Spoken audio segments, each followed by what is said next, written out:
सभी डिसिपल इस बात से काफी खुश हो रहे थे।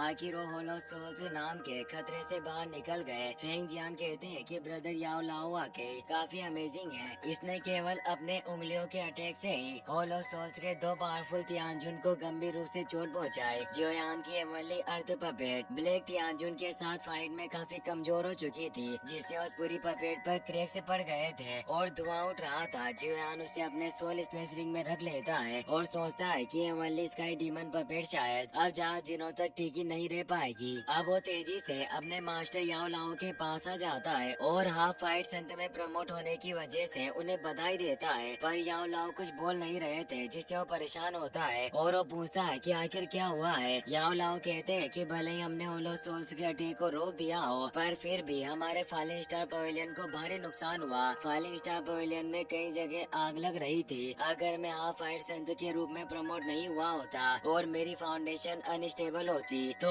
8वें और 9वें तियानजुन मेरे पूरे फॉलिंग स्टार पवेलियन और तुम लोगों को जिंदा नहीं छोड़ते, इसीलिए मैं उन दोनों को मार देना चाहता था। जियोयान उन्हें कहता है कि मास्टर आप चिंता ना करें, वक्त रहते आपने अपनी फिजिकल बॉडी को हासिल कर लिया और ये महान पावर हासिल की, जिससे आज फॉलिंग स्टार पवेलियन सेफ है और ये अब और भी ज्यादा स्ट्रॉन्ग होगा। इसीलिए कहते हैं ना कि जो भी होता है अच्छे के लिए होता है। वो बोलते हैं कि जियोयान में कभी भी तुम्हारी मदद के बिना अपनी इस फिजिकल बॉडी को रिकवर नहीं कर पाता और ना ही इस हाफ फाइट संत में प्रमोट हो पाता। तुमने मेरे लिए काफी बड़ी मेहनत की और इतनी स्ट्रॉन्ग फिजिकल बॉडी का निर्माण किया। अब फेंग जियान, मु किंग लुआन और एक एडर के साथ याओ लाओ के पास आ जाते हैं। वो याओ लाओ से कहते हैं कि वाकई तुम एक हाफ फाइट संत में प्रमोट हो चुके थे। मैंने कभी उम्मीद नहीं की थी कि तुम हमारी सारी हुई लड़ाई को अचानक से जीत में बदल दोगे और उन होलो सोल्स के लोगों को एक अच्छा सबक सिखाओगे। मु किंग लुआन और एडर भी मास्टर याओ लाओ को रेस्पेक्ट देकर बधाई देते हैं।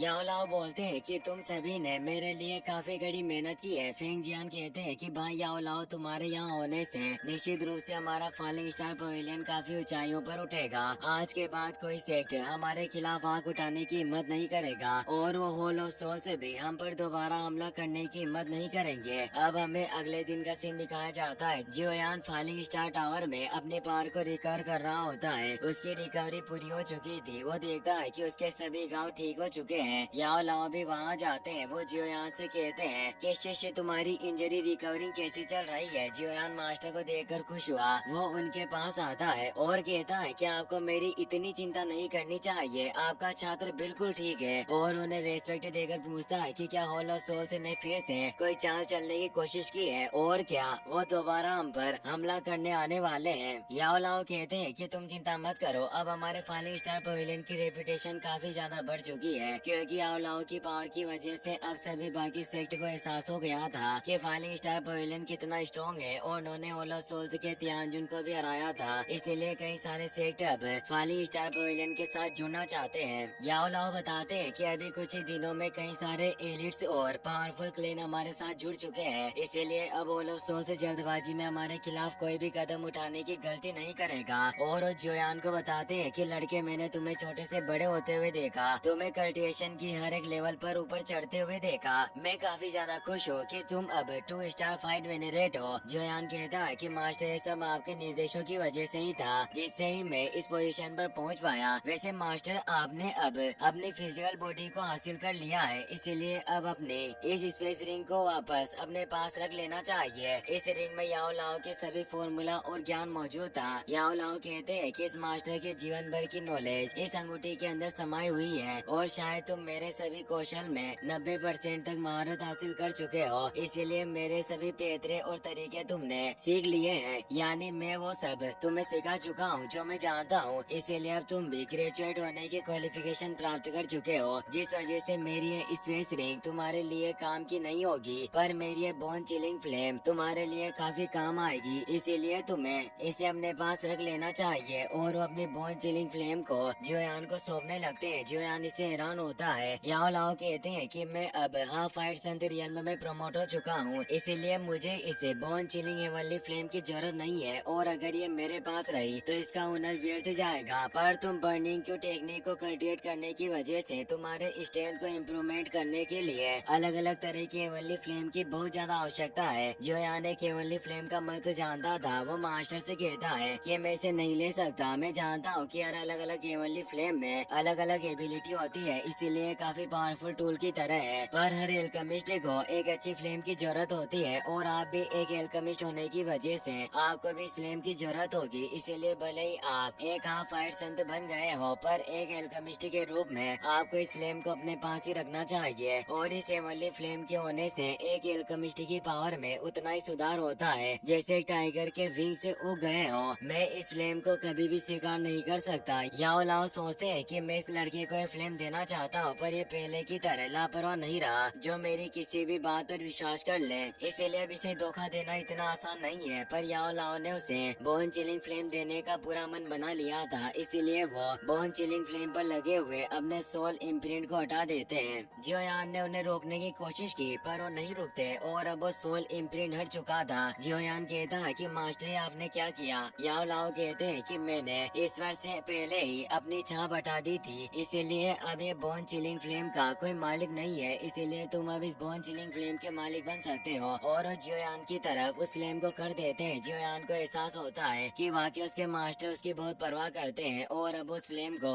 अपने पास रख लेता है और बोलता है कि मास्टर ये डिसिपल दिल से आपको इसके लिए थैंक्स कहना चाहता है। याओ लाओ पूछते हैं कि हमें डेमोनिक लोटस फ्लेम के एशियन मैप के जो टुकड़े मिले थे, उस मैप के पूरा होने के लिए हमें और कितने टुकड़े हासिल करने होंगे। जियोयान कहता है कि मास्टर मुझे ब्लैक कॉर्नर रीजन में से उसका एक पीस मिला था, पर उसके बाद मुझे इसका एक भी टुकड़ा नहीं मिला। याओ लाओ कहते हैं कि तुम एक दिन उस प्योर लोटस डेमोनिक फ्लेम को जरूर प्राप्त करके रहोगे। मैं मास्टर का फर्ज निभाते हुए तुम्हारे लिए उस फ्लेम की तलाश करूंगा। जब तुम उसे एजो कर लोगे तब तुम्हारी पावर काफी बढ़ेगी और इसे बोन चिलिंग फ्लेम के रिफाइन करने से उसका इफेक्ट काफी ज्यादा औसम होगा। इसलिए एक दिन हम निश्चित रूप से उस फ्लेम को ढूंढ लेंगे। और वो वहाँ से जाने लगते हैं, पर तभी उन्हें कुछ याद आता है। वो कहते हैं कि एक और बात है जो मैं तुम्हें बताना चाहता हूँ। नालन फैमिली की लड़की नालन यानन हमारे फॉलिंग स्टार पवेलियन में आई है और वो तुम्हारी तलाश कर रही है, इसीलिए तुम्हें उससे मिल लेना चाहिए। वहीं हम नालन को देखते हैं जो बाहर हॉल में जियोयान का इंतजार कर रही होती है। तभी जियोयान वहाँ आने लगता है। जियोयान को देखकर उसे एहसास होता है कि जियोयान की पावर फाइट वेनेरेट रियल्म में पहुँच गई है। उसे पुरानी बात याद आती है जब किस तरह उसने उसे पावर की वजह से अपमानित किया था, पर अब उसकी पावर उससे कहीं आगे है और वो इस फॉलिंग स्टार पवेलियन का यंग मास्टर है। इससे वो काफी शर्मिंदा महसूस करती है। जियोयान नालन से कहता है कि तुम आखिर यहाँ क्यों आई और मुझे क्यों ढूंढ रही हो। नालन कहती है कि टीचर यूनियन की जान को खतरा है, इसीलिए मैं उन्हें बचाने के लिए तुम्हें आग्रह करने के लिए आई हूँ। जियोयान पूछता है कि आखिर हुआ क्या है। नालन बताती है कि जब मैं यूनियन के साथ इस सेंट्रल प्लेस में आई थी, उसके कुछ समय बाद ही फ्लावर सेक्टर ने टीचर को एक गेस्ट एल्डर बना लिया, इसीलिए हम अस्थायी रूप से फ्लावर सेक्टर में रहते थे। फ्लावर सेक्टर में रहते हुए दूसरे साल के वक्त हम गलती से